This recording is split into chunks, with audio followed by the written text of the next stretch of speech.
Hola, queridos estudiantes, ¿cómo les va? Espero que estén todos bien.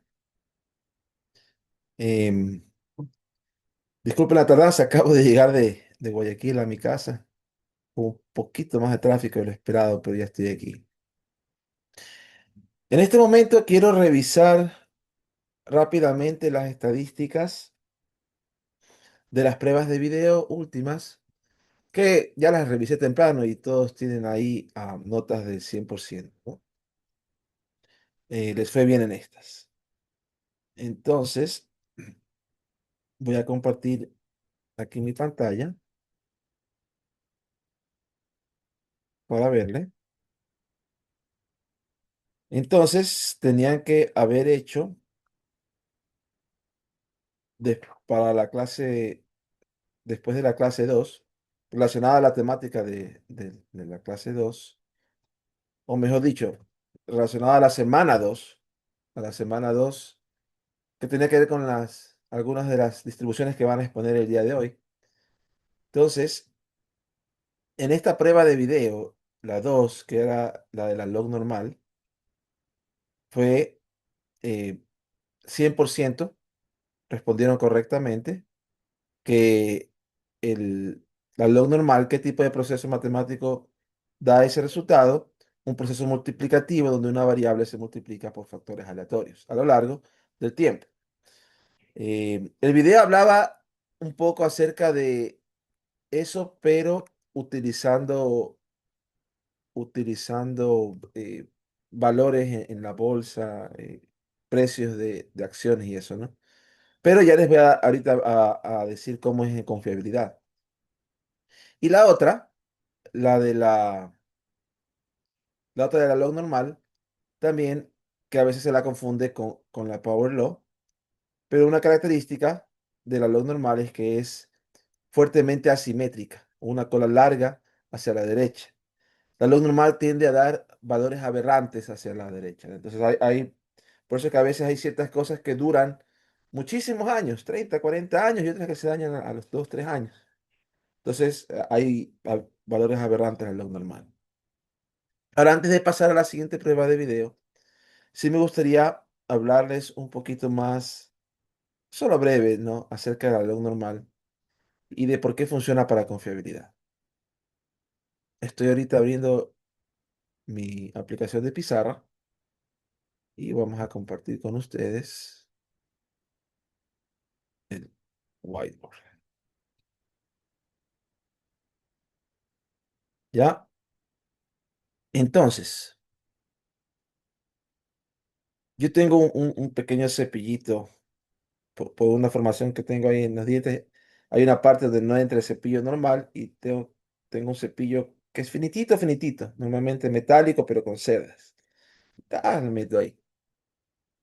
Pero cuando lo compro, compro de al 100 porque después de un tiempo se daña.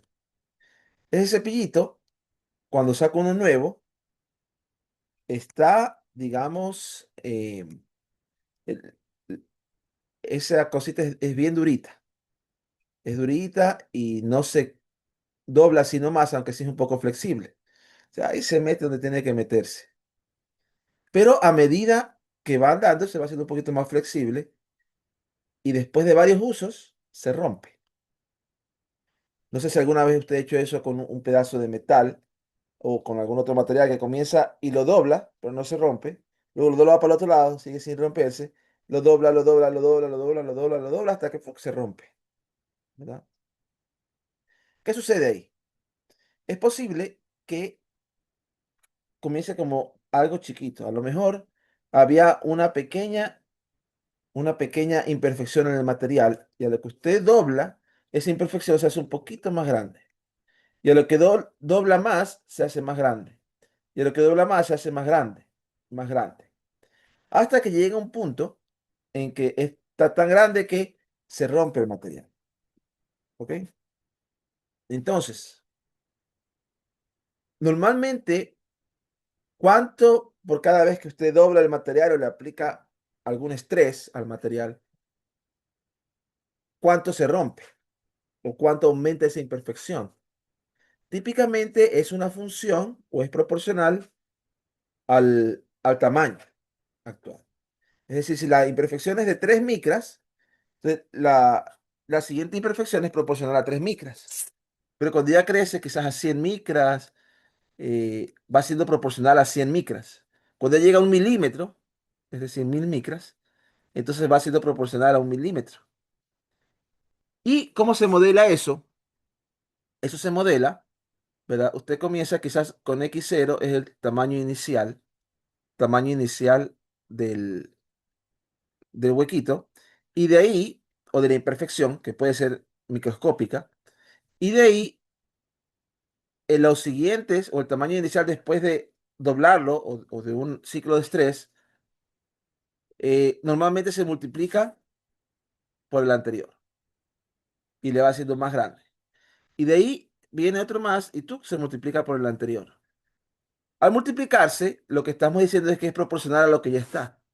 Entonces, si actualmente el tamaño vamos a suponer que este es el tamaño después de 2 ciclos de uso, ¿verdad? El tamaño para el tercer ciclo es igual al tamaño del segundo ciclo multiplicado por un choque aleatorio. Multiplicado por hace que sea proporcional al tamaño. Entonces, entre más grande es el tamaño anterior, más grande será el tamaño siguiente. Y claro, esto termina siendo aquí x0 por x1 por x2 por x3. Entonces, en general, Tn va a ser el producto igual 1 hasta n de x sub i por x0, donde los x sub i desde 1 hasta n son aleatorios. Entonces, el logaritmo de Tn va a ser igual al logaritmo de x0 más la sumatoria igual 1 hasta n del logaritmo de xi. Las sumatorias típicamente se comportan como normales y por ende, si logaritmo de t sub n cuando n tiende a infinito se comporta como normal, resulta que t sub n se comporta como el log normal, ¿no? ¿Por qué las sumatorias tienden a normal? Ese es el teorema de límite central. El teorema de límite central me dice que las sumatorias de variables aleatorias bajo ciertas condiciones normalmente convergen a normal. No importa si comienzo con una exponencial, una gamma, una Birnbaum-Saunders, eh, cual sea que sea, típicamente la suma de variables aleatorias converge a normal. Teorema de límite central.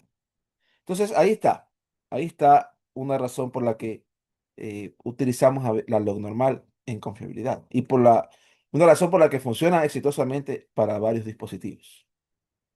¿Ok? Bien, sigamos viendo las estadísticas de la otra. Um, Birnbaum Saunders, que era el otro video, fue desarrollada de una manera parecida, a la log normal, pero con un poquito más de formalidad, donde se van sumando en vez de multiplicando normales, y eso se va obteniendo lo que se llama como un proceso estocástico que es uno particular llamado un movimiento browniano, ¿no? Esta también todos contestaron correctamente.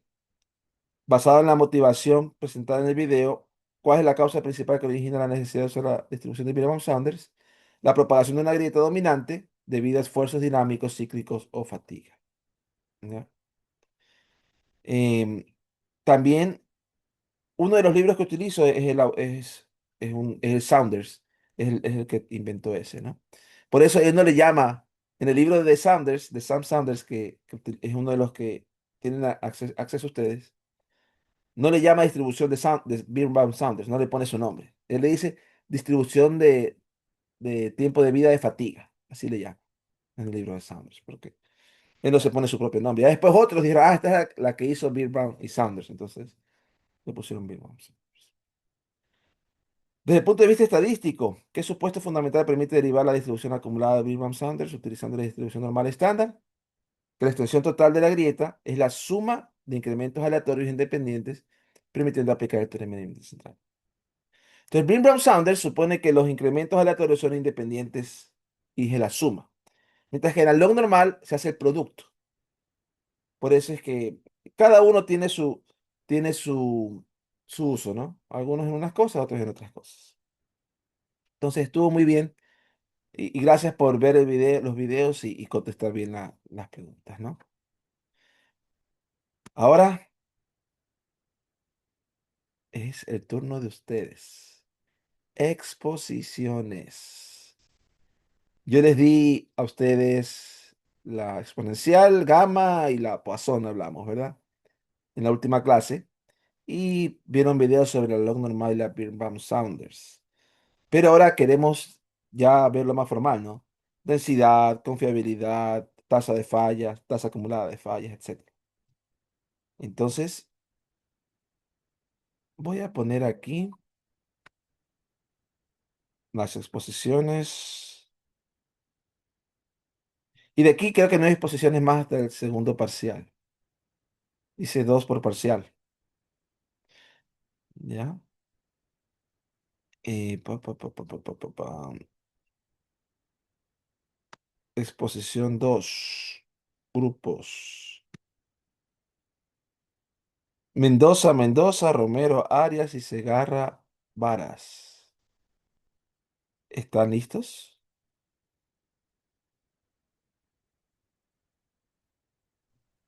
para exponer? Sí, sí, profesor, denos un minuto, ¿sí? Ya. Hasta mientras tanto voy a poner que todos pueden compartir. Ya. Entonces le damos un minuto. Ya faltan 55 segundos. Bien. Y la razón por la que estudiamos ahorita todas estas distribuciones, una son las que más se usan en confiabilidad y dos, cuando ustedes se enfrenten, si alguna vez están en datos reales, puedan tener varios posibles modelos de los cuales utilizar, ¿no? Bien, vamos entonces a escuchar sobre la Weibull. Tienen, ¿cuánto había dicho que para este? Son de 5 minutos, ¿verdad? Las exposiciones, sí, 5 minutos. Sí, Les 5. escuchamos.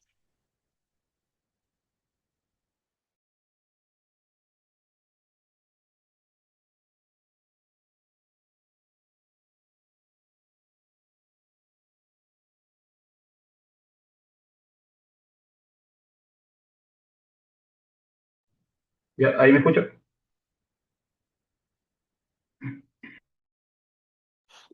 Sí te escuchamos, sí te escuchamos.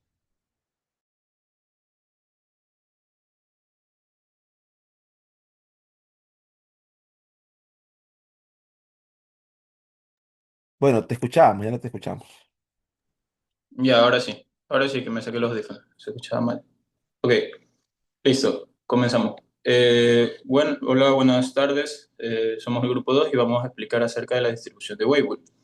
Listo. Como introducción a a la distribución de Weibull, ¿qué es esta distribución? Es una función de probabilidad que tiene como variable aleatoria el tiempo y analiza el tiempo, no, la probabilidad de falla de un artículo desde tres etapas.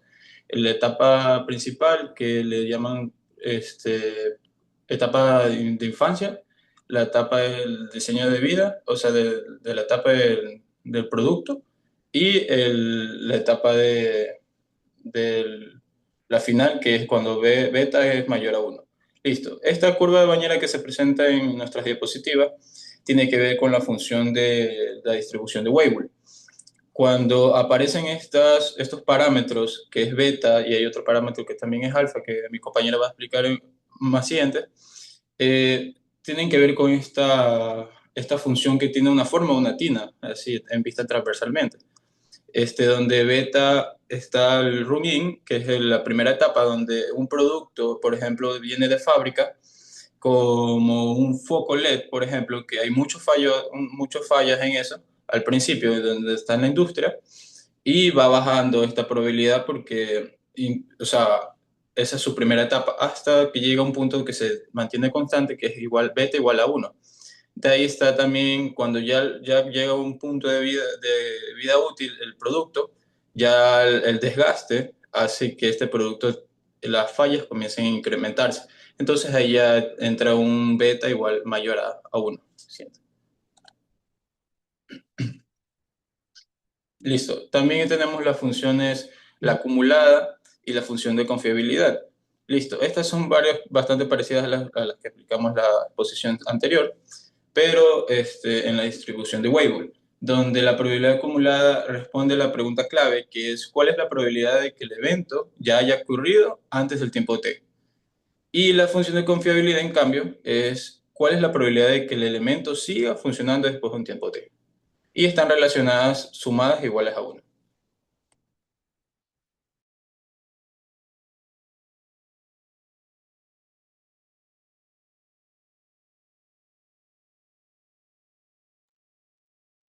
Bueno, en esta parte se presentan los principales parámetros de la distribución de Weibull, donde Ft es la densidad de la probabilidad, la cual nos muestra en qué momento es más probable que ocurra una falla.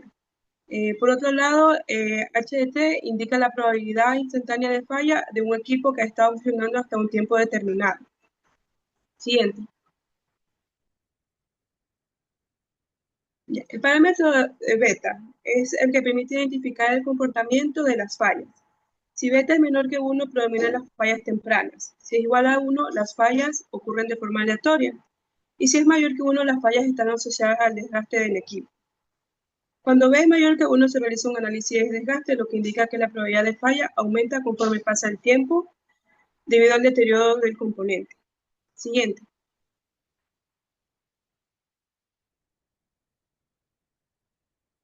La naturaleza del envejecimiento, bueno, eso ya lo el siguiente, por favor. Ya, la vida característica de alfa. Alfa representa la vida característica del equipo. Este valor corresponde al tiempo de que aproximadamente el 63.2% de los componentes han fallado, siendo una referencia importante para la gestión de mantenimiento. Con estos parámetros es posible comprender el comportamiento de las fallas y tomar mejores decisiones para aumentar la confiabilidad del proceso. Siguiente. Bueno, entonces aquí explicando por qué es tan importante este modelo de distribución, nosotros como, bueno, la mayoría de nosotros tenemos ingeniería, es porque este modelo tiene esta propiedad versátil de poder mutar o poder imitar a otras distribuciones que nosotros conocemos. En este caso puede ser si jugamos con nuestros parámetros beta y alfa, si usamos alfa igual a 1 y beta aproximadamente 3.6, podemos llegar a encontrar una distribución aproximada, muy similar a la distribución normal. ¿Y por qué sería importante y por qué no usamos la distribución o el modelo de distribución normal? Porque tal vez tengamos un problema con datos que sean asimétricos, entonces tal vez el modelo de distribución normal no sea el idóneo, entonces podemos usar este modelo sustituto que es el de Weibull. Entonces tenemos esa versatilidad. Y también, aparte de los dos parámetros que comentaron mis compañeros, podemos añadir un nuevo parámetro que es el umbral o el parámetro gamma.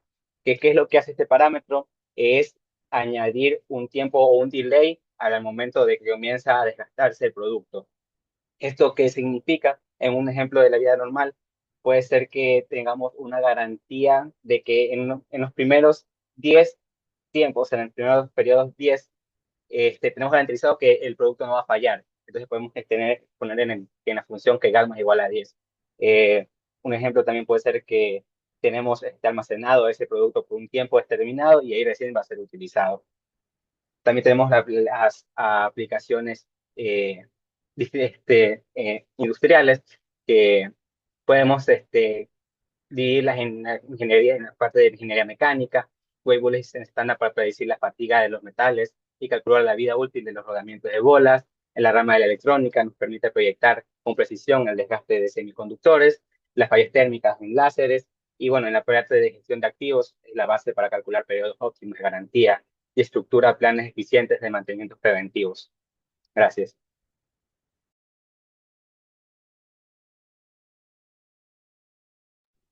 Muy bien, muchas gracias también a ustedes. Buena introducción de la distribución Weibull. Eh, ya mismo les voy a enseñar otro uso de la Weibull cuando terminen todas las exposiciones, pero vamos a ver cómo mezclo varios Weibull para modelar ciertos tiempos de vida, ¿no? Em, la Weibull, la Weibull, eh, No siempre da una tina de baño, ¿verdad? A veces es creciente, a veces es decreciente según el parámetro alfa. Em, Todo muy bien la exposición, por cierto. Tiene la nota máxima. El, Solo un detalle sobre la nomenclatura. La nomenclatura depende de qué libro uno esté utilizando. Por ejemplo, en la Bible, en el libro de Mikel Escobar, el beta, el mismo que ustedes usaron, pero en vez de alfa le llama eta. Mientras que en el libro de Saunders, en la Bible, al beta le llama alfa y al alfa le llama beta. Ya, el parámetro que está elevando es el parámetro de forma y el que está aquí dividiendo es el parámetro de escala. Entonces, ustedes usaron como parámetro de forma beta y como parámetro de escala alfa, mientras que aquí em, Saunders utiliza como el de forma alfa y el de escala beta. Acá, eh, este otro libro utiliza como ustedes. Alfa es de escala y beta es de forma. Entonces, es bueno saberse, digamos, los nombres de los parámetros. Más que aprendernos que el parámetro es alfa o beta, puede ser eta, puede cambiarse el rol, el uno ser de forma, el otro ser eh, de, de escala. Es importante recordar que existen parámetros de escala y forma, ¿no? Y ustedes mencionaron muy bien lo que es el parámetro de corte, ¿no? De threshold. ¿Cómo es que la palabra que usaron en español? Se me fue. Pero el parámetro de aquí para allá, pues, ¿no? Estuvo muy bien. Estaba viendo aquí también el de Wikipedia para ver qué utiliza. Mire, Wikipedia utiliza lambda para el parámetro de escala y K para el parámetro de forma. Ya, K. Y aquí podemos ver algunas formas, ¿no? De la densidad. La densidad Weibull puede ser así, puede ser así, puede ser así. Y aquí está la acumulada. ¿Ya? Entonces, ahí está. Bien. Entonces, déjeme calificar, poner la nota. Tiene 20. Y siguiente exposición. Ahora tenemos el grupo, el grupo 2 que está formado por Bermeo Gutiérrez y Villagrán. Les escuchamos. Profesor, disculpe, ya voy a presentar la pantalla. Y disculpe la voz, que estoy un poquito enfermo. Tranquilo, esas cosas pasan. La próxima vez arréglate mejor para una exposición.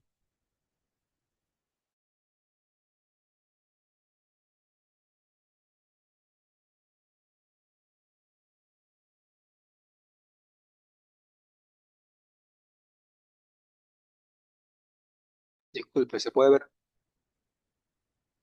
Estamos viendo, sí, estamos viendo tu explorador. Y ahorita la presentación ya está en pantalla completa. Ok, entonces si mi otra compañera está presente con la cámara encendida, ya puedo comenzar. Ya. Bueno, buenas tardes a todos. Nosotros somos el grupo 2 y vamos a presentar dos distribuciones, Gumbel y Pratchett. Entonces, para comenzar, eh, hay algo previo a estos tipos de distribuciones, algo que se llama la teoría de valores extremos.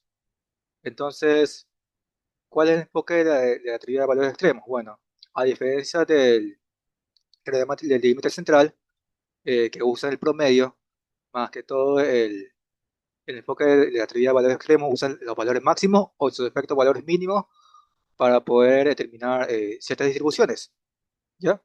Entonces, ¿por qué se usan valores máximos o mínimos en su defecto para determinar ciertas distribuciones?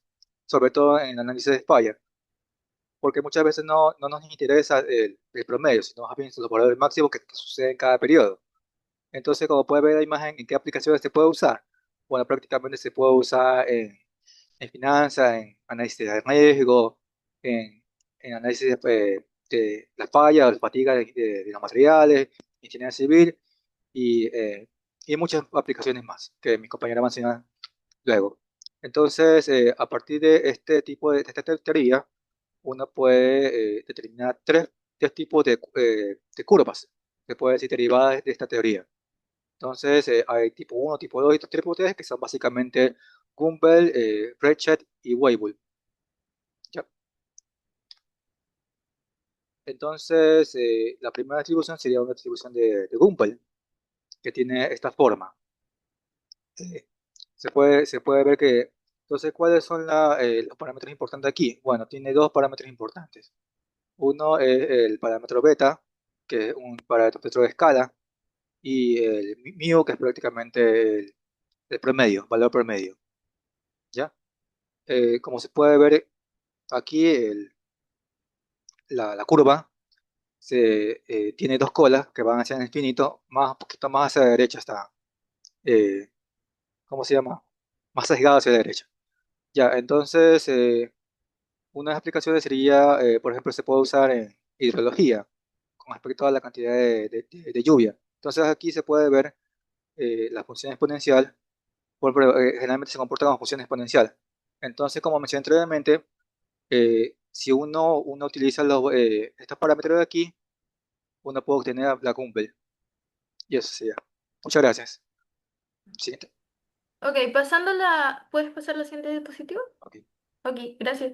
Pasando a la distribución de Frechet, conocida también como la de valores extremos de tipo 2, cambiamos el enfoque ya que nos concentramos en el análisis de valores máximos. Su función principal es ayudarnos a predecir el comportamiento de eventos extremos como muy grandes como inundaciones, vientos huracanados o fallas mecánicas catastróficas.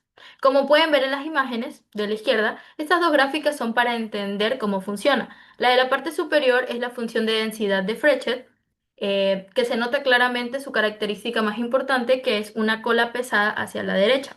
Esto significa que la curva baja muy lento y lo que nos indica que la probabilidad de que ocurra una sobrecarga severa o un daño grave es real y significativo, a diferencia de lo que pasa en distribuciones comunes como la normal. En la de abajo vemos su función de distribución acumulada, cuya ecuación matemática es la de resumida como f de x igual a e elevado a menos x menos alfa. Esta función pues básicamente nos ayuda a calcular la probabilidad de que nuestro sistema falle antes de llegar a un nivel de estrés o carga límite.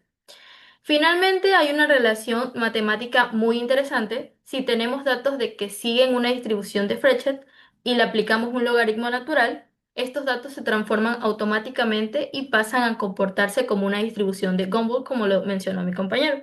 Y a continuación pasaremos a ver cómo se aplican estos modelos en casos reales de la ingeniería.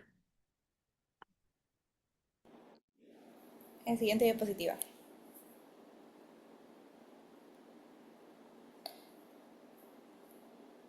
Ya, ok, te saltaste una, falta la de Gumbel. Ya, para la de Gumbel se emplea principalmente para modelar valores máximos o mínimos extremos. Por ejemplo, en ingeniería civil se utiliza para estimar precipitaciones intensas, velocidades máximas del viento, crecidas de ríos, que sirven como base para el diseño de estructuras seguras. De ahí también tenemos para la confiabilidad mecánica, el timer, estimación de la falla por fatiga de componentes sometidos o cargas extremas. Y para la industria de mantenimiento, análisis de temperaturas máximas de operaciones, entre otras que hablan de lo que son las condiciones extremas. De ahí vamos a la siguiente.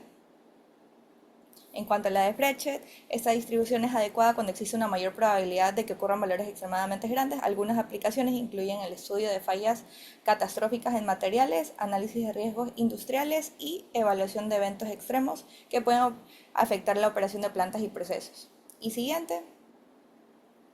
Como conclusiones podemos decir que ambas distribuciones son herramientas importantes dentro de la teoría de valores extremos y tienen un papel relevante en la ingeniería de confiabilidad. Además, la elección entre ambas distribuciones depende de las características de los datos analizados, ya que cada una representa diferentes comportamientos de los valores extremos. Finalmente, su aplicación permite mejorar la estimación de riesgos, optimizar estrategias de mantenimiento y contribuir al diseño de sistemas más seguros y confiables. Gracias. Bien, chicos, muchas gracias. Solo pasaron por un minuto nomás, no fue mucho. Pero buen trabajo también. El, estas distribuciones de valor extremo, yo las he visto utilizadas en diseños de diques, por ejemplo, en Países Bajos. Se llaman Países Bajos porque están por debajo del nivel del mar, una buena parte. Entonces, ellos se han tomado muy en serio lo que es la distribución de los extremos eventos, de cuál es el nivel máximo del mar, ¿no? Y a veces, quizás en la mentalidad subdesarrollada, decimos, ah, esto no ha pasado aquí nunca. Pero en cambio ellos dicen, a ver, tenemos un evento, ¿cuál es la probabilidad de que un año ocurra un evento? Ah, la probabilidad de que el mar sobrepase los 10 metros de altura o que sobrepase los 5 metros de altura es de 1 en 1000, 0,001. Eso quiere decir que cada 1000 años va a ocurrir ese evento. Entonces, a veces ellos planifican sus diques para 1 en 10.000, un evento que puede ocurrir una vez cada 10.000 años. O sea, no es necesario que haya pasado algo en nuestra vida para decir, hazlo de una manera o hazlo de la otra, ¿no? Vamos a mentalizarnos cuál es una altura que tenga una probabilidad de 1 en 10.000 de que el mar sobrepase eso. Claro, uno puede hacer 1 en 1 millón, pero la altura da mucho más alta. Entonces ahí viene el asunto de la estimación de los parámetros y lo que sucede termina pasando a veces, una experiencia que he tenido con eso, es que algunas de esas variables tienen varianzas infinitas. Se comportan sus valores como que tuvieran varianzas infinitas y no se puede aplicar generalmente teorema de límite central porque no es primero porque no es el promedio y segundo porque son extremos. Entonces se aplica, yo lo he visto aplicar tanto en diseño de diques, sus compañeros muy bien dijeron, ¿no? Las aplicaciones. También los he visto en finanzas aplicadas esas, ¿no? Buen trabajo también, chicos. Nos dieron en qué pensar. Bien. Ahora vamos a escuchar al grupo 3: Carrillo, Lucas y Villegas.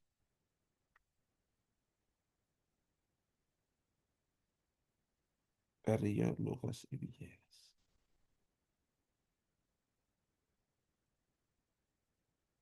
Ahí está.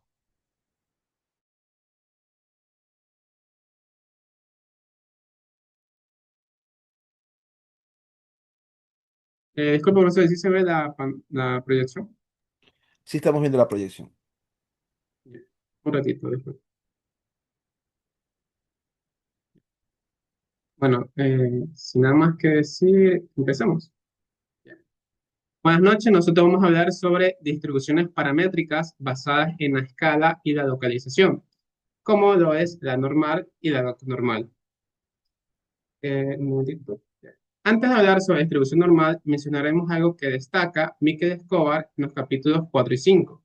Ellos destacan que la dirección de una distribución no debe ser al azar. Esta debe reflejar la física de la falla. Ya dicho esto, hablemos sobre distribución normal.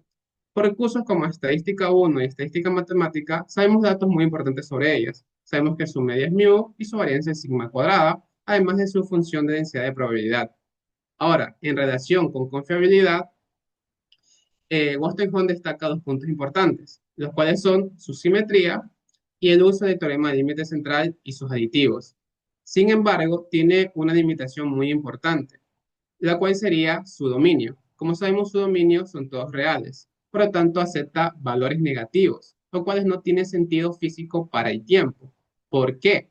Porque no tiene sentido que un componente muera o se degrade antes de ni siquiera haberse creado. Aún así es importante, eh, como vemos aquí, HDT, su función hazard rate es estrictamente creciente. Esto modela componentes que sufren un desgaste continuo e inmediato. Por ejemplo, enlaces de alambre en microelectrónica. Ya habiendo mencionado la distribución normal, procederemos con la distribución log normal por mi compañero. Bueno, en cambio, en la distribución log normal tenemos que denotamos la t del tilde del log normal de mu y de sigma. La idea central está en este recuadro, si la t es log normal, entonces el log de t es normal. Esta conexión es básicamente todo lo que significa lo de distribución normal y log normal, ya que significa que podemos transformar los datos con logaritmo y trabajar con la normal que ya conocemos. Sus fórmulas son casi idénticas a las de la normal, pero con la diferencia de que estas contienen logaritmo de t en lugar de simplemente t. Como se puede apreciar en la diapositiva, la mediana es la distribución exponencial de mu y la media de t es la exponencial de mu más la sigma al cuadrado sobre 2, que es mayor que la mediana, lo que ya nos dice que la distribución no cumple una simetría, sino que es asimétrica. Y la tasa de fallo o la hazard rate con las flechas nos indica que estas suben y luego, al llegar al punto máximo, esta bajan. Eso es lo que hace especial a esta distribución y lo voy a ver a continuación en la siguiente diapositiva. Aquí está lo más importante de la distribución. La tasa de falla empieza en cero, sube hasta un máximo y luego decrece de vuelta a cero. Ninguna otra distribución común de confiabilidad hace esto. ¿De dónde viene? De los procesos multiplicativos, cuando muchos factores aleatorios se multiplican, como tasas de degradación, el teorema central del límite garantiza que el resultado es log normal. Entonces, esto también tiene aplicaciones directas en las grietas de fallas en metales, donde las cargas cíclicas propagan fracturas de forma multiplicativa, componentes con hardening inicial que se fortalecen al arrancar y luego degradan, y en general en cualquier proceso de degradación acumulativa. Gracias.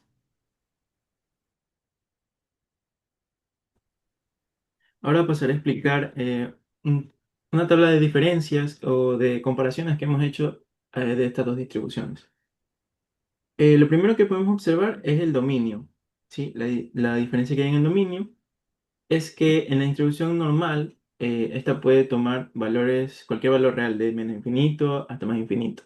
En cambio, la distribución log normal solo emite valores positivos, ya que la variable representa magnitudes que pueden ser negativas que no pueden ser negativas, como tiempos de vida, tamaños o concentraciones también. Otra cosa importante es la simetría o la forma que tienen estas distribuciones, ¿sí? En cuanto a la función de densidad de la normal, tiene una curva que es acampanada y que es perfectamente simétrica con respecto a su media, ¿sí? En cambio, la log normal es asimétrica y representa una cola hacia la derecha, lo que puede indicar que pueden ocurrir valores altos, pero obviamente tendrán una probabilidad mucho más baja, ¿sí? Respecto a la función de riesgo o tasa HDT, la distribución normal aumenta continuamente con el tiempo. En la log normal la tasa falla primero, aumenta, alcanza un máximo y luego disminuye, describiendo mejor ciertos fenómenos o procesos, ¿sí? Em, y bueno, las aplicaciones que pueden tener estas distribuciones varían, ¿no? O sea, se pueden modelar variaciones naturales, ¿sí? Errores de medición, dimensiones de fabricación, em, etcétera, ¿no? En lo que nos respecta a nosotros, para problemas de confiabilidad, como degradación de materiales, crecimiento de defectos, la distribución log normal suele proporcionar una representación más realista, ya que captura adecuadamente la presencia de eventos extremos. Gracias. Gracias. Muy bien, chicos, buena introducción también a la log normal. Y ahí si vieron al final estaba la aplicación que vimos al principio, ¿no? El ancho de grietas. eh, Focos se comportan como normales. Y el wire bonding, hay unos chips muy pequeñitos en el estudio de semiconductores. Semiconductores es lo que ahora se está, eh, con lo que se está avanzando en la tecnología, ¿no? Entonces hay unos chips pequeñitos de silicona que se pegan a un tablero, pero los cables o los hilos que los pegan a veces son de 75 micras de diámetro. 75 micras, eso es más chiquito que un pelo, pues, ¿no? Son muy finitos. Entonces los procesos industriales a veces que para pegar eso tienen también su tiempo de vida, se comportan como normales. Pero bien, muy excelente, ¿no? Bien, eh, déjame pasar al siguiente grupo aquí. Voy a poner la nota. Grupo 4. Narváez, Tomalá y Torres.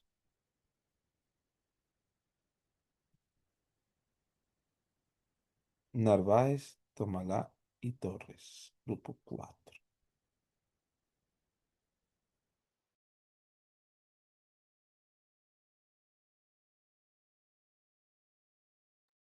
Ahí vemos la presentación en la computadora de Javier Torres.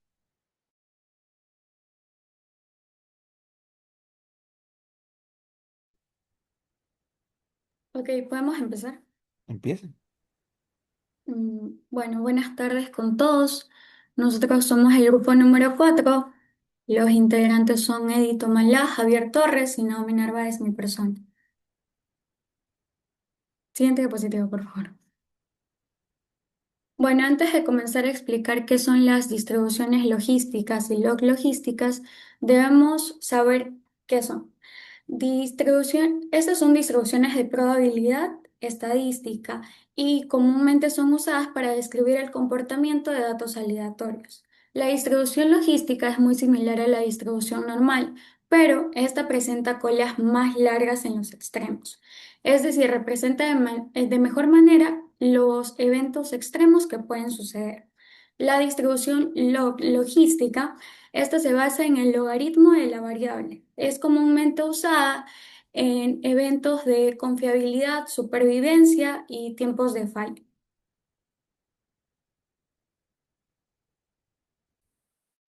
Bueno, hablando sobre la distribución logística, en el libro de Russell Hall, vemos que la distribución depende de un parámetro de ubicación mu y un parámetro de escala sigma, de las cuales podemos observar primero la función de distribución acumulada con sus parámetros ya mencionados.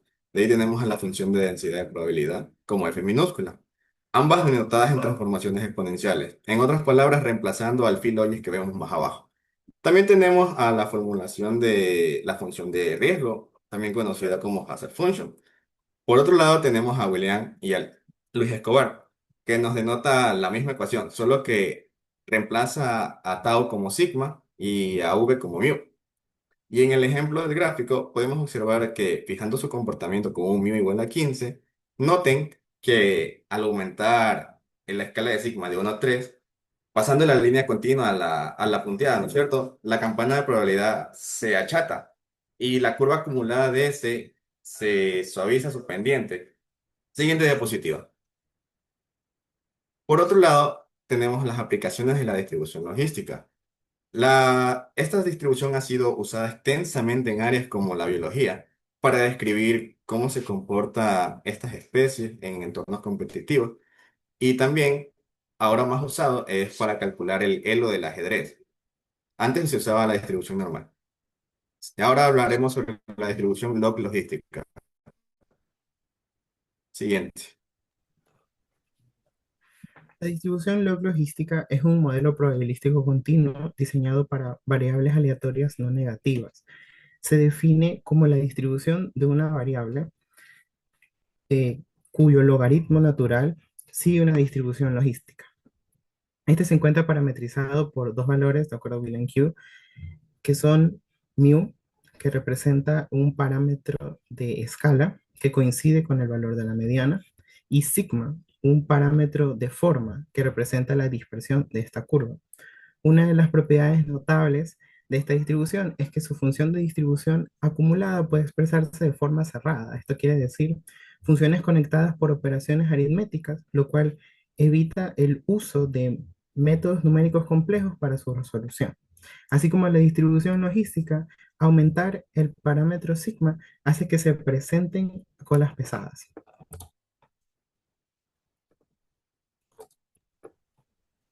Dentro de las aplicaciones de la distribución log logística, en confiabilidad, esta distribución puede aplicarse a modelos que tengan eventos en los cuales hay una tasa que incrementa inicialmente para luego decrecer, tal como sucede en periodo de rodaje o fatiga temprana en productos tecnológicos. Esta particularidad de expresar la distribución acumulada como de forma cerrada permite que pueda usarse en modelos de tiempo de falla acelerada y análisis consensual. Ok, para las principales diferencias de estas dos distribuciones está el dominio. El dominio de la distribución logística va de menos infinito a más infinito y puede tomar cualquier valor real. Para la distribución logística, el dominio tiene solo valores positivos, de cero a más infinito, y esta es útil para poder describir tiempos de vida. La forma de las distribuciones. La distribución logística tiene una forma simétrica, mientras que la distribución logística tiene una forma asimétrica. Estas dos distribuciones son muy parecidas a la distribución normal y log normal, pero tienen colas mucho más largas. La función de riesgo. En la distribución logística, esta tiende a aumentar y luego se estabiliza, mientras que en la distribución logística, esta aumenta, llega a un punto máximo y luego comienza a decrecer. Gracias. Gracias también, chicos. Una buena introducción a esas dos distribuciones, logística y logística. Ambas se utilizan también en confiabilidad y todo dependerá del producto en el que usted esté apoyando, ¿no? O aportando. Pero también tienen, si se dan cuenta que todas estas distribuciones tienen parámetros, ¿no? Parámetros que hay que estimar. Eso vamos a aprender a estimar en las próximas semanas. Pero bien, también tienen buena calificación ustedes. Yo creo que ya ustedes son más maduros en el sentido de cuando a veces uno hace esto en los cursos primeros, salen unas exposiciones más feas a veces, pero como ustedes ya tienen un tiempo en el SPOL, se toman bien en serio. Y por eso es que están haciendo un buen trabajo. Vamos al grupo 5. a Amaguaya, Campo Verde y Sánchez. Amaguaya, Campo Verde y Sánchez. Y pueden empezar cuando ustedes quieran.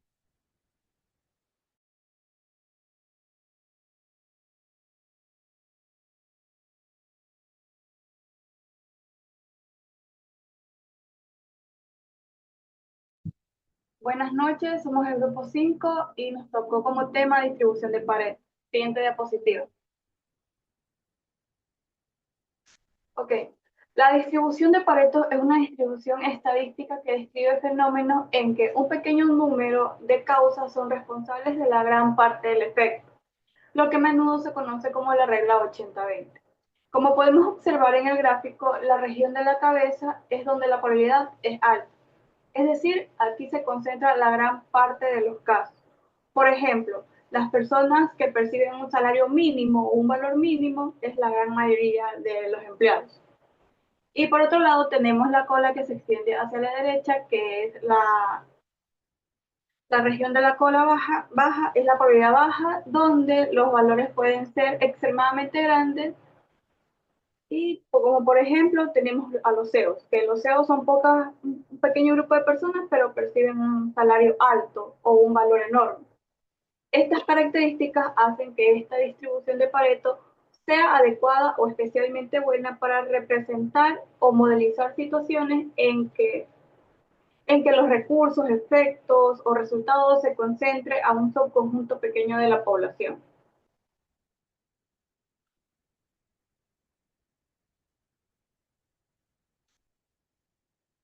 Siguiente diapositiva. Siguiente compañero. Ahora, dentro de las características de la distribución Pareto para el análisis de supervivencia, tenemos que si modelamos el tiempo de falla con esta distribución, la función de supervivencia tendría esta forma de aquí, en donde tendríamos 1 más t sobre beta elevado a menos alfa, para t mayor a cero y alfa beta mayor a cero. También la que sería la tasa de fallas seguiría esta forma de aquí. Ahora, por teoría sabemos de que la función de densidad es la multiplicación de estos dos valores y lo que nos daría como resultado esta distribución final. Efectivamente es la distribución Pareto. Siguiente diapositiva. Ahora, esta distribución en particular puede surgir al momento de plantearse ciertas cosas. Por ejemplo, al plantear el tiempo de falla utilizando una distribución exponencial, pero donde lambda no sería fijo, sino que estaría de forma aleatoria con gamma alfa y beta. Entonces, esto implicaría de que el valor del tiempo de falla incondicionado sería Pareto. Para demostrarlo rápidamente tendremos este caso, donde tenemos que la función f de t es igual a la integral de f de t intersecado con todos los posibles valores de lambda. Y esto, por el resultado anterior que está en rojo, sería básicamente la probabilidad condicional por la otra probabilidad, que sería la exponencial y la gamma respectivamente. Siguiente diapositiva. Esto nos da estas integrales que, como podrán ver, ahí está la forma exponencial expresada con el lambda y está la gamma, que es con parámetros alfa y beta. Descomponiendo un poco, tenemos ese siguiente resultado final, que para ello podemos utilizar propiedades de recursividad de la función gamma, en donde básicamente estaría por arriba el valor del alfa a multiplicar, y multiplicando y dividiendo beta más t elevado a alfa más 1, tenemos de que lo que hay dentro de la integral sería una distribución gamma, que tendría parámetros alfa más 1 y beta más t, lo que nos haría que la integral es 1 y terminaríamos con esta distribución, que es efectivamente la distribución de Pareto. En el momento que hablamos sobre los casos en los que podemos aplicar esta distribución de Pareto, aparece algo muy importante, como podría ser el tiempo para reparar o el tiempo, o sea, el tiempo significativo para reparar. Es porque la distribución de Pareto muchas veces se termina utilizando, como mencionó mi compañero al principio, en casos sumamente únicos, sumamente especiales, pero que son de suma importancia. Los representan principalmente en el funcionamiento de servidores súper grandes, donde usualmente se tiene un grupo muy grande de técnicos, los cuales se encargan de resolver lo más rápido posible los problemas que hay dentro de estos servidores. Pero incluso teniendo en cuenta esto, también se tiene en cuenta el hecho de que existen casos donde el tiempo de reparación va a ser mucho más alto. De igual manera, haciendo énfasis en lo que mencionó mi compañera, es por eso que se toma muy en cuenta el hecho de que se llame la distribución de Pareto o se tenga como característica especial de la distribución de Pareto la cola pesada, como le dicen. En conclusión, creo que es muy importante tener en cuenta esta distribución en específico por el simple hecho de que el momento de tener problemas como servidores que son actualmente totalmente vitales para el desarrollo de Internet, servicios, etcétera, al tener esta clase de distribuciones a la mano, podemos ayudar y estudiar de una forma mucho más sencilla la confiabilidad de estos productos. Muchas gracias. Buen trabajo. Y Jeremy hizo ahí al último para vender la distribución. Dice, esta es una buena y es verdad. La verdad es que tiene mucho uso. Muchas gracias. Estoy muy contento con las introducciones que hemos tenido a cada distribución. Por cierto, ese resultado que ellos dijeron, ¿no? Que si el tiempo de vida es exponencial, pero el parámetro sigue una distribución gamma, entonces sale la Pareto. Eso es un ejemplo de una mezcla. Ya mismo cuando terminen ustedes, también voy a mencionarles un poquito sobre las mezclas, según eh, del tiempo, ¿ya? Bien. Eh, Déjenme poner la calificación, también tiene la máxima, ¿no? Por si acaso, si a alguno de ustedes le puse mala nota, por ejemplo, ahorita mi cero se traba y le puse 20 y no se ponía el cero. Por antes se puso dos veces el cero, 200, pero me di cuenta. Pero supóngase que una vez no me di cuenta, pilas y vean sus notas por si acaso. Profesor, me puso dos, un error, ¿no? María Belén, Camila y Carlos.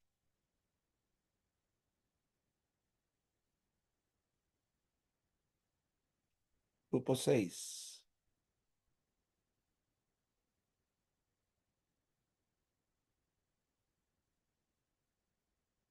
Ya vemos su presentación, les escuchamos.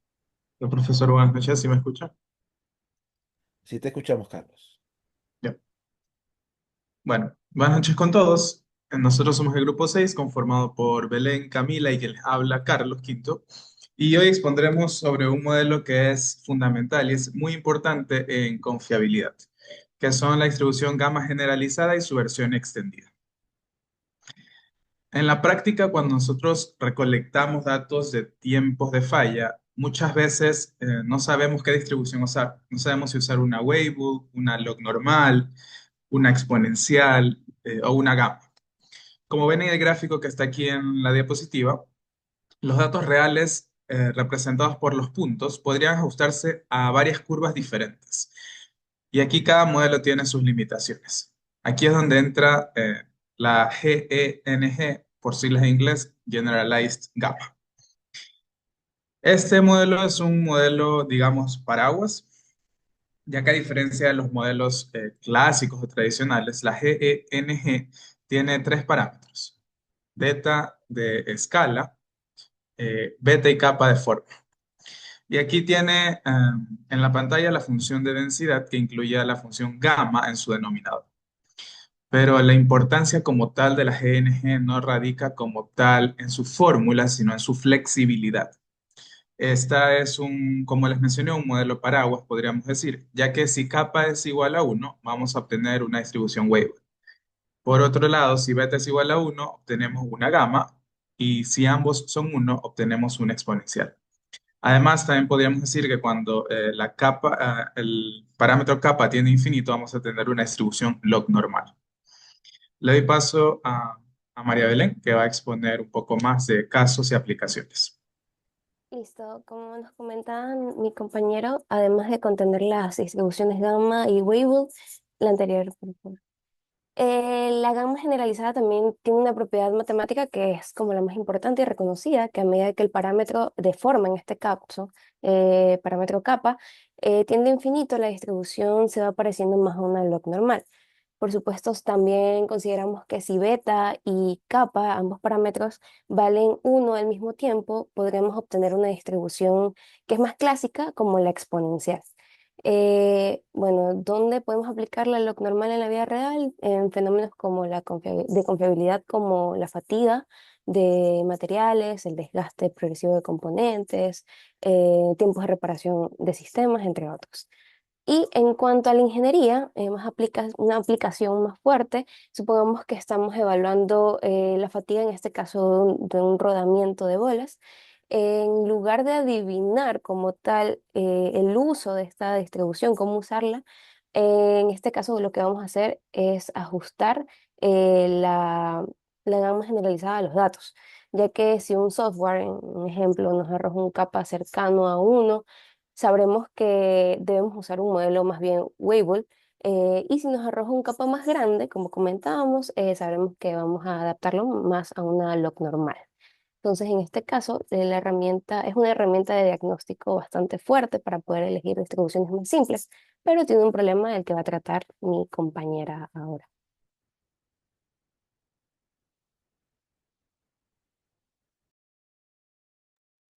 Camila creo que está manejando, ¿no? No, ya me parqué, profesor. Buenas noches. Bueno, como vimos anteriormente, la distribución gamma generalizada es muy flexible porque puede representar varias distribuciones conocidas. Sin embargo, al estimar sus parámetros en programas estadísticos suelen aparecer problemas numéricos que dificultan el ajuste de un modelo, como lo vemos en la diapositiva, dado que al ajustar K y beta, esto produce que sea numéricamente inestable y los programas estadísticos fallan. La solución que nos dan es la reparametrización con la fórmula lambda menos 1 sobre la raíz de K. Siguiente diapositiva, por favor. Bueno, pues como lo mencionaba, para resolver este tipo de inconvenientes, se introdujo una transformación utilizando un nuevo parámetro, como lo mencionaba, lambda. Gracias a este cambio, los cálculos se vuelven más estables.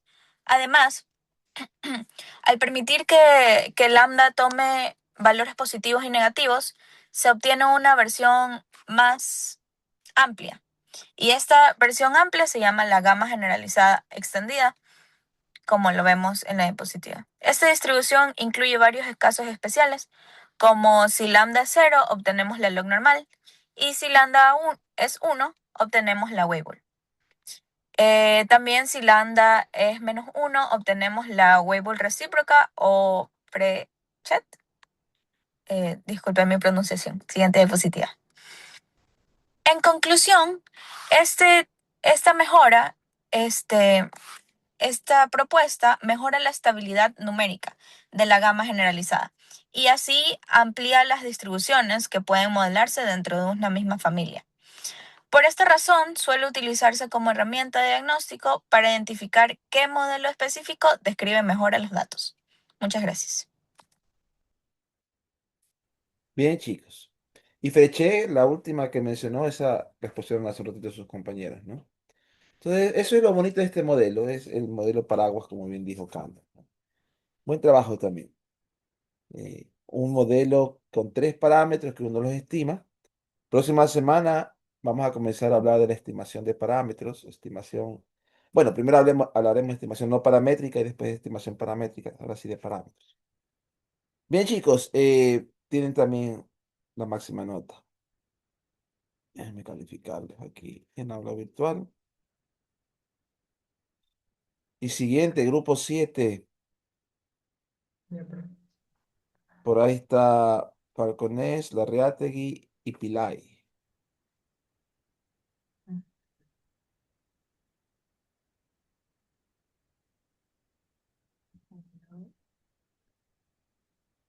Ahí vemos la presentación de Estefanía Kenny Everson.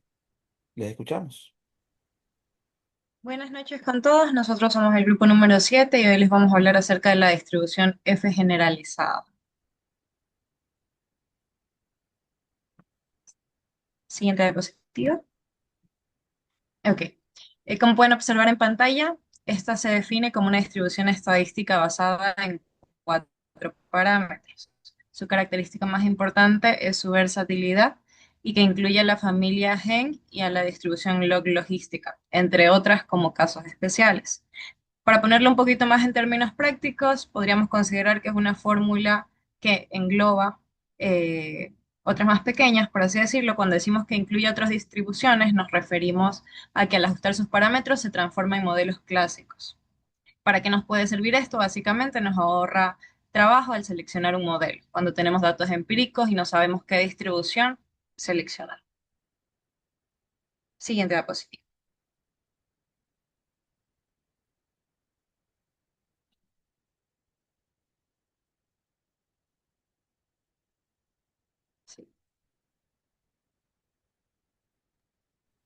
Ya mismo va a andar y se va a ir de a 2 de a 3. Sí, ok, listo. Bueno, aquí podemos ver las funciones. Cuando T tiene una distribución F generalizada, lo escribimos de la siguiente manera, como se puede ver en pantalla con los cuatro parámetros. Tenemos aquí, para poder visualizar, la fórmula de la distribución acumulada y la fórmula de la densidad de probabilidad. En términos de notación, como se puede ver ahí, se escribe T, G y los parámetros. A partir de esto definimos las dos funciones estructurales. En el recuadro izquierdo podemos ver la distribución acumulada y esta se calcula utilizando la función phi evaluada en log t menos mu sobre gamma, con los parámetros kr. Y en el recuadro derecho encontramos la densidad. Esta se define como 1 sobre gamma por t multiplicado por la función phi. Finalmente, en la parte inferior de la diapositiva especificamos la función base de la cual dependen, donde la función phi con sus parámetros se define mediante la expresión que involucra las funciones gamma en el numerador y en el denominador, multiplicadas por el término exponencial z. Con estas bases claras le doy paso a mi compañero Ken. Bueno, continuando con el modelo de la distribución F generalizada, en esta sección nos detalla cómo obtener sus métricas claves, que son los momentos y los cuantiles. En la primera ecuación, el cálculo de momento de orden m utiliza la función gamma, aunque esta fórmula se la puede ver un poco compleja, la verdad. Su gran utilidad práctica en la confiabilidad es que nos permite calcular de forma más directa el tiempo de vida medio esperado y también la varianza de sus componentes.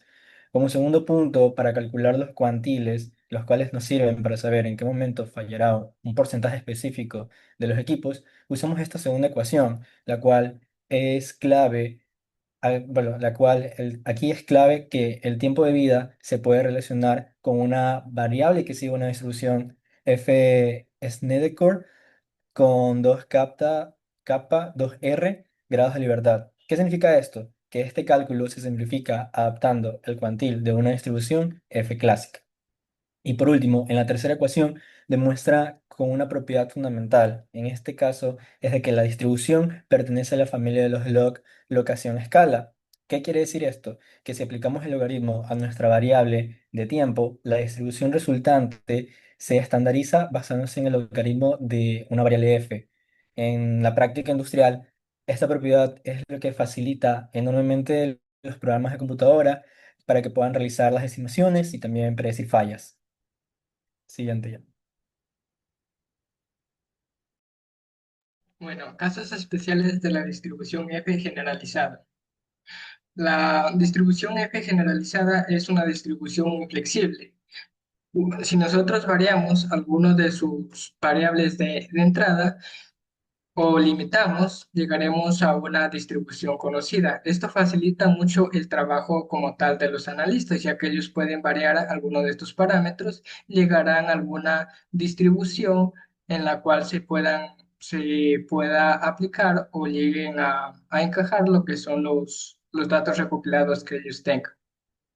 Por ejemplo, nosotros aquí tenemos que si nosotros les damos un valor en específico a la variable capa de 1, llegaremos a una distribución Boolean. Así también una de las propiedades es la propiedad inversa. Si t pertenece a la distribución f generalizada, esta al ser su recíproco o el inversa, únicamente variaría el signo de una de las variables de entrada. Asimismo, nosotros nos podemos dar cuenta que dando valores a una o más variables en específico, llegamos a distribuciones conocidas, por ejemplo, la logística, la F de Snake Decor, etcétera. Muchísimas gracias. Muy bien, chicos, muchas gracias también por esta introducción a la F generalizada. Bien, también tienen buena nota en la exposición. Grupo. Uy, le puse 2. Ahí sí. Ese fue el grupo 7. Muy bien, vamos ahora con el grupo 8. Albán, Arriaga y Castro. Albán, Arriaga y Castro.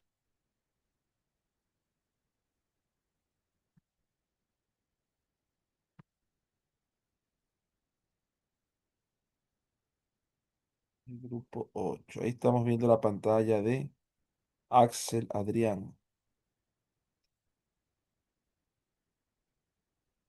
Ok, Axel, Emily y Mauricio. ¿Me escuchamos? Ya.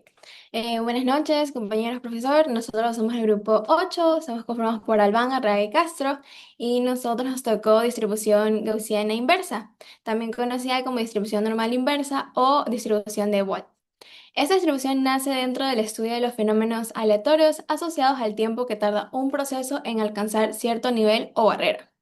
Su origen se relaciona principalmente con el trabajo del estadístico Abraham Wald, quien la estudió en el contexto del movimiento browniano. La idea central era modelar el tiempo que tarda una partícula o un proceso acumulativo en llegar por primera vez a un valor determinado. Por eso, esta distribución es muy útil cuando no interesa únicamente el valor final de una variable, sino el tiempo hasta que ocurre un evento. Aunque su nombre pueda confundir, la distribución gaussiana inversa no significa simplemente la inversa de una distribución normal. Se llama así porque tiene una relación matemática con el movimiento browniano que sí está conectado con la distribución normal. En el contexto de la confiabilidad, siguiente diapositiva, por favor. En el contexto de la confiabilidad, esta distribución se utiliza para modelar tiempos de vida, por desgaste, fatiga de materiales y procesos donde el daño se acumula progresivamente hasta causar una falla. Por ejemplo, puede aplicarse al estudio de componentes mecánicos, electrónicos o materiales sometidos a estrés constante. En resumen, la distribución gaussiana inversa surge como una herramienta para representar tiempos de llegada o tiempos de falla, especialmente cuando el deterioro ocurre de forma acumulativa. Por eso es importante dentro del análisis de confiabilidad y vida útil de productos o sistemas. Mis compañeros van a hablar más sobre el modelo y sus aplicaciones. Buenas noches con todos. Voy a explicarles la estructura de la función de densidad de la distribución gaussiana inversa. Y para empezar, podemos notar que el soporte enteramente pertenece a los reales positivos, dado que estamos estudiando algo particular como lo es el tiempo. En este caso, los dos parámetros de interés de la función de densidad son mu y lambda. Mu representa el valor esperado de la distribución y lambda es el parámetro de forma. En este caso, cualquier combinación de ambos podría funcionar o fungir como un parámetro de escala. Por lo tanto, en la imagen aquí presente, les doy un ejemplo de cómo funciona, o mejor dicho, de cómo varía la distribución dependiendo de qué tanto varían los parámetros. Si mantenemos, por ejemplo, constante el parámetro mu, que es el parámetro de la media, a medida que lambda va aumentando, o mejor dicho, que lambda tiende al infinito, podemos ver que la distribución converge justamente a una normal estándar. Mientras tanto, si mantenemos constante el valor del parámetro lambda, y variamos el parámetro de la media, podemos ver que justamente se siguen concentrando estos datos de manera asimétrica, creando un sesgo a la derecha y alargando justamente esta cola. Entonces, la pregunta clave aquí es cómo podemos relacionar la función de la distribución normal con la función de la distribución gaussiana inversa. Justamente aquí en la distribución acumulada podemos observar que la probabilidad de que cierto evento ocurra antes de determinado tiempo recae o se apoya en la función phi, que es justamente la función acumulada de la normal estándar. Justamente haciendo uso de estas combinaciones entre los dos parámetros para que puedan fungir como un parámetro de escala.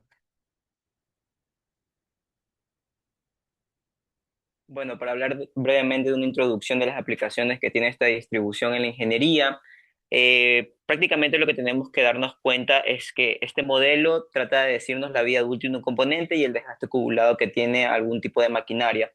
Por lo tanto, es muy bueno para lo que se trata de saber los desgastes acumulados en equipos y de esta manera poder hacer mantenimientos preventivos. Entonces, también podemos ver procesos donde existe un deterioro progresivo.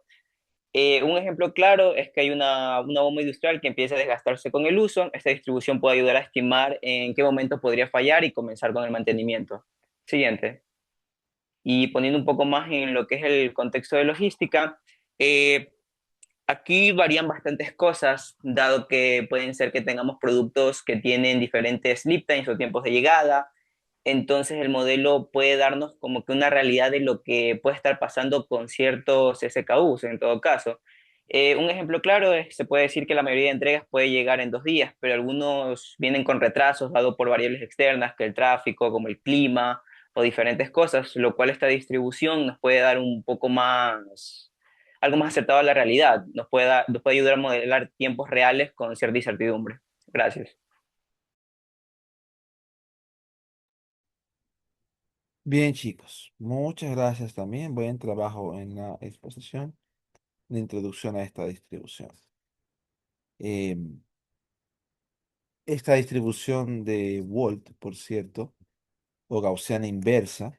Bueno, Wald fue una reparametrización de la gaussiana inversa realmente, pero fue descubierta en 1915 por primera vez por un físico austriaco, Schrödinger, y luego fue redescubierta, por así decirlo, por Wald en 1944.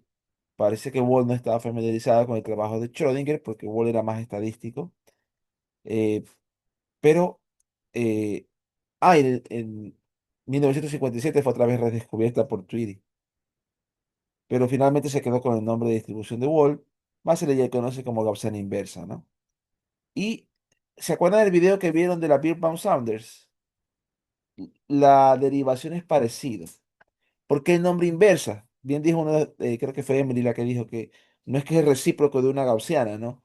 Sino que el movimiento browniano es la suma de gaussianas, de choques normales, que son la degradación, ¿no? Se va degradando, va creciendo, y esa degradación llega hasta un cierto límite. Donde sobrepasa ese límite es que ya es una falla catastrófica de la degradación, del producto, ¿no? Del dispositivo. Entonces, normalmente, cuando uno estudia el movimiento browniano, uno estudia dónde estará en función del tiempo. Pero ahora se quería el problema inverso. ¿En qué tiempo? ¿Cuál será el tiempo donde ya pasa un cierto nivel? Entonces, al querer ese problema inverso, se le llamó Gaussiana inversa, ¿no? Porque en vez de estudiar el proceso estocástico en función del tiempo, viene el estudio de cuál será el tiempo para que el proceso estocástico alcance un nivel. Entonces, por eso es que fue un problema inverso, por así decirlo, ¿no? Buen trabajo también, chicos. Déjenme ponerle porque tienen buena nota. Vamos al grupo 9. Ya casi terminamos con las exposiciones. Grupo 9 tenemos Arévalo, Barzola y Villamarín. ¿Está por ahí grupo 9? Ahí está Edgar. Sí. Ahí está Domis.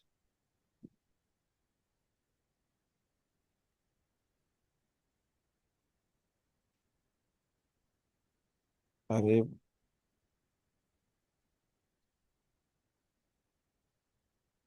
Y falta Villamarín. ¿Está por ahí?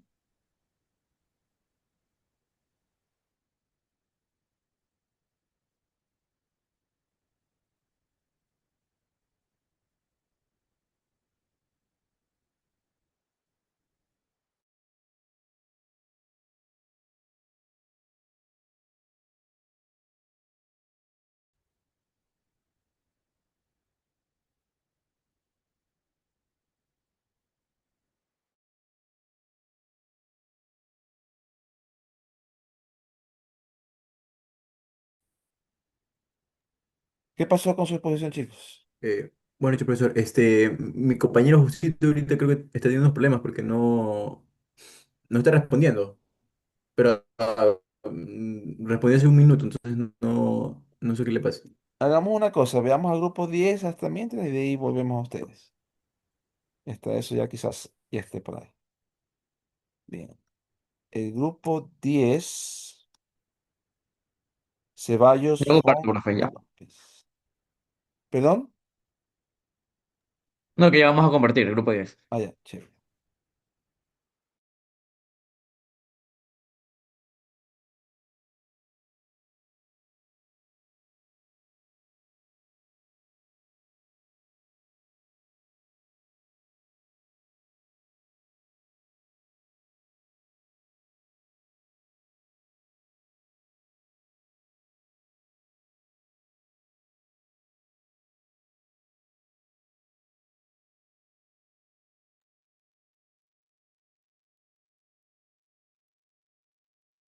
Se está viendo, no sé si se está viendo.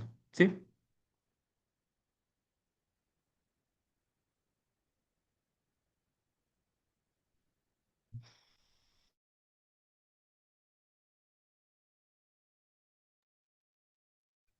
Sí vemos muy bien por si acaso, ¿no?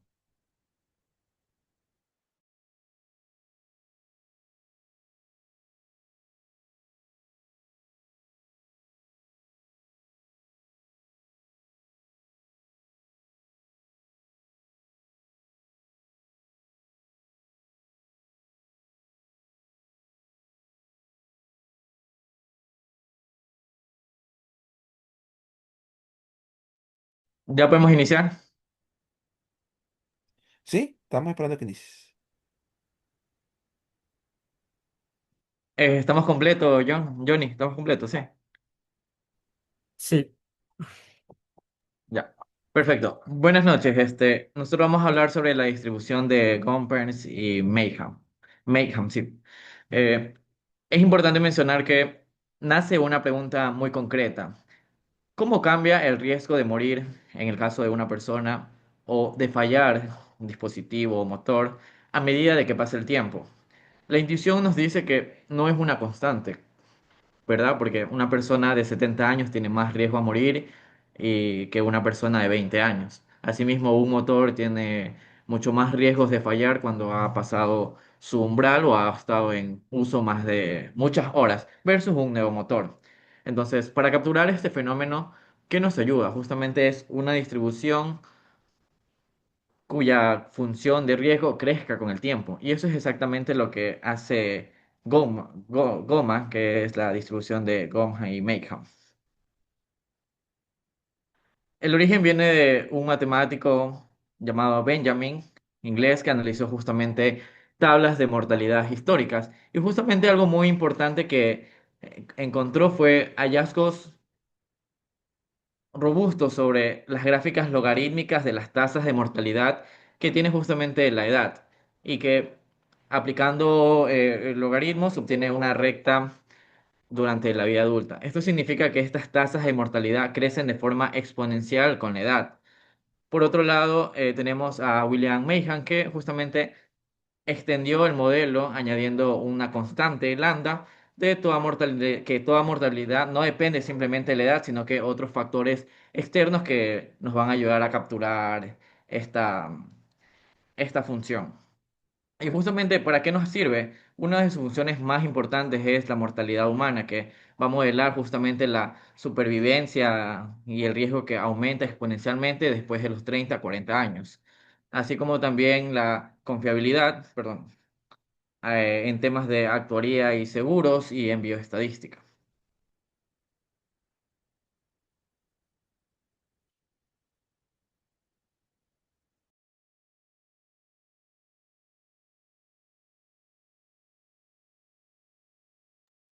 Como que le toca a alguien más, ¿no?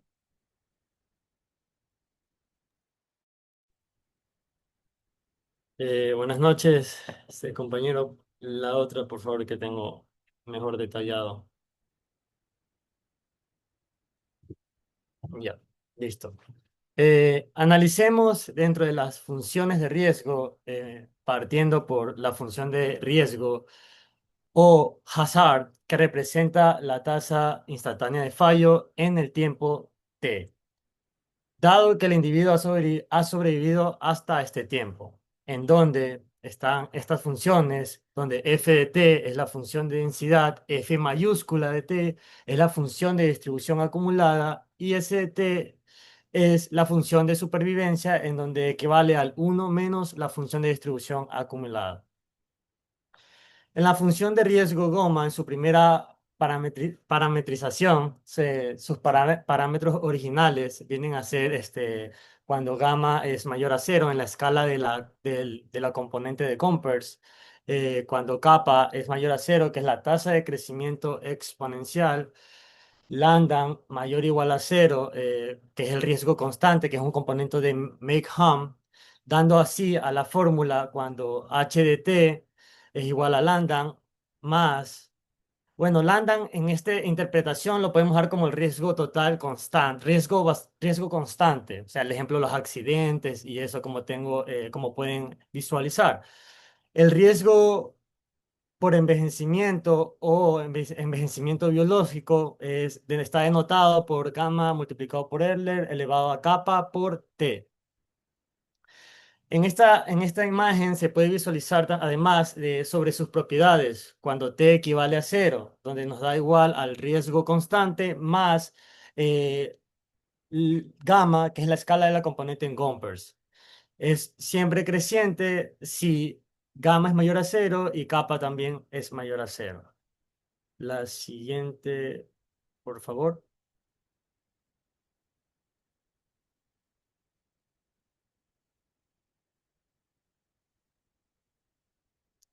En la siguiente función de riesgo Goma, que es la parametrización de escala, esta es las más usadas en modelos estadísticos porque separa entre la escala y forma. Aquí nos encontramos con nuevos parámetros. Entra eh, phi, beta. Bueno, en los nuevos parámetros tenemos que es igual a la función de riesgo en las observaciones, como podemos ver que está denotado, donde n, cuando es igual a cero en la distribución de Gompers, esto es una definición pura de Gompers. En el término de Euler elevado a la Euler negativa, reemplaza a gamma en la parametrización original. En la escala que afecta la velocidad de crecimiento exponencial, que es el valor inicial cuando h de t es igual a cero.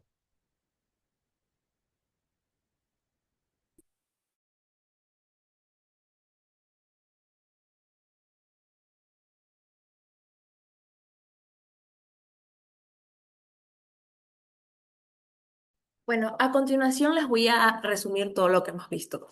En este modelo es importante dos ideas, que siempre va a haber un riesgo constante y un riesgo que aumenta conforme aumenta el tiempo o el envejecimiento. Por esto tenemos estas tres funciones principales que van a responder algunas preguntas. Tenemos la función acumulada, que nos indica de que el sistema ya ha fallado hasta el tiempo t.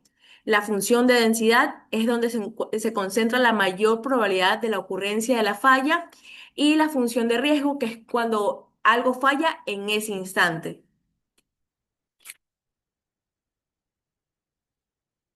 Siguiente diapositiva.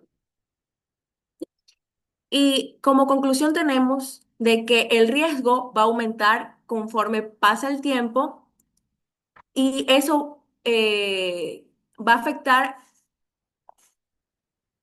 a cualquier sistema que nosotros tengamos, por ejemplo, en ingeniería. El uso de algún equipo, conforme pasa el tiempo, va a presentar mayor riesgo por el uso. Gracias. Bien, chicos, gracias Franklin, Johnny y Dominic. La distribución goma. No vaya a decir que es algo para pegar. Ya sabe lo que es la goma.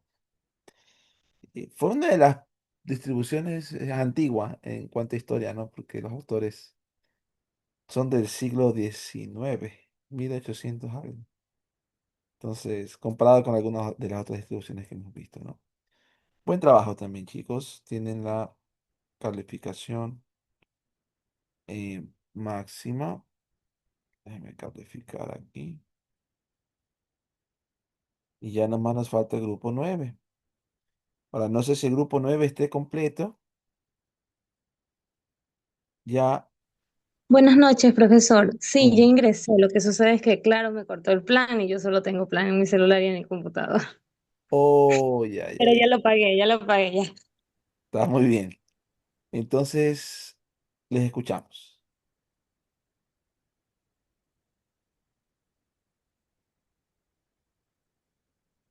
Natalie Edgar y Adonis creo que eran, ¿no? Ahí está. Sí se ve la Sí, pantalla, ¿verdad? sí, sí lo vemos. Bueno, buenas noches, profesor. Buenas noches, compañeros. Hoy vamos a explicar la distribución de Birnbaum Saunders. ¿Qué veremos? Vamos a ver su origen, parámetros y algunas propiedades de esta distribución. Siguiente diapositiva, compañero, por favor.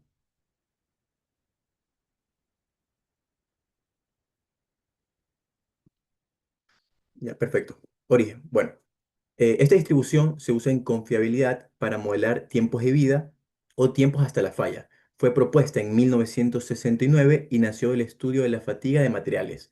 La idea principal es que algunos componentes no fallan de inmediato, sino que acumulan daño poco a poco. Por ejemplo, una pieza metálica puede recibir cargas repetidas, formar pequeñas grietas y finalmente romperse. Por eso, esta distribución es útil cuando la falla depende de fatiga, degradación, daño acumulado o ciclos repetidos de uso. En resumen, esta distribución ayuda a estimar cuánto puede durar un componente antes de fallar por acumulación de daño.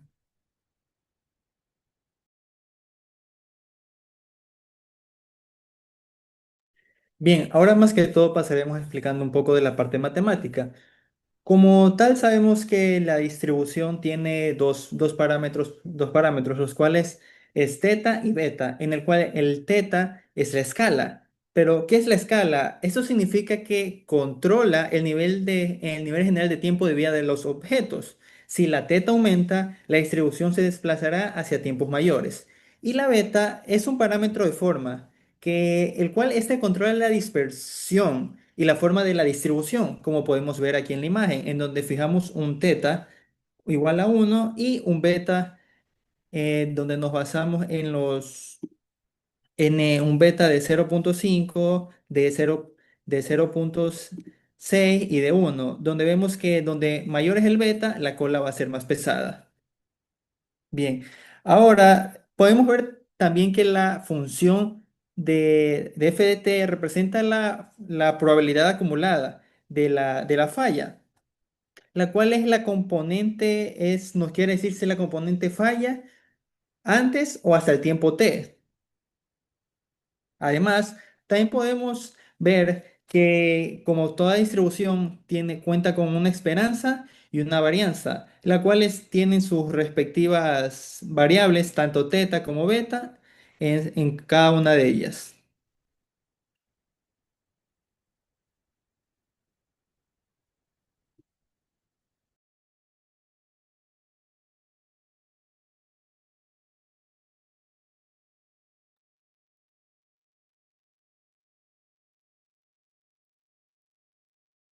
Bueno, los gráficos y las propiedades y la conclusión. Como tal, la distribución siempre se maneja dentro de ciertos parámetros. En este caso, a veces se dan como parámetros de forma. Ese controla la dispersión y la forma de distribución. También se usa la función de densidad, que muestra que en zonas del tiempo se concentran más las fallas. Y en este caso, con la distribución de Brown-Saunders, esta densidad suele ser asimétrica hacia la derecha, y es decir, que puede tener una cola larga o puede tener una cola larga hacia tiempos mayores. Además, la media y la varianza de la distribución suelen ser dependiendo de cuáles son los parámetros específicos, y la media indica el tiempo esperado de vida de los componentes, mientras que la varianza indica qué tan dispersos están durante el tiempo, antes de la falla o en el tiempo de falla estimado. Finalmente, para concluir, se analizan siempre los comportamientos gráficos y algunas propiedades.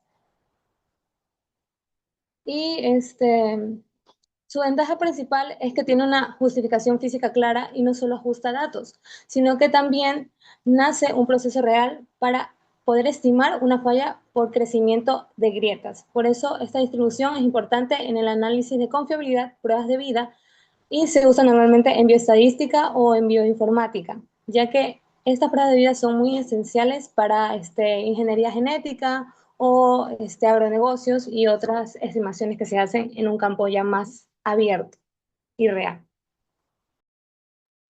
Gracias, chicos. Buen trabajo también. Ahí con el problema que tenía ahí con el celular, pero salió adelante. Está muy bien, excelente. El, También voy a ponerles la calificación. Milgram Saunders, como bien dijeron ustedes, no tiene, dijo Natalia al final, tiene una justificación física similar a cómo se derivó la Gaussiana inversa, ¿no? Entonces, el libro de Saunders, que es uno de los libros que tienen como acceso, ahí está una explicación un poquito más sencilla de lo que está en el paper original de cómo se deriva, ¿no? Pero sí es un libro que es matemáticamente un poco fuerte. Entonces, sí, yo sé que algunos de ustedes son matemáticos, estadísticos, a lo mejor lo desean ver, ¿no? Pero no vamos a ver la justificación, excepto por lo que ya se explicó en el video. Tuvieron un video donde se explicó a breves rasgos cómo es la justificación, ¿no? De lo que es la Birnbaum Saunders. Muy bien, chicos, vamos a tomarnos un breve receso. Voy a pausar la grabación aquí.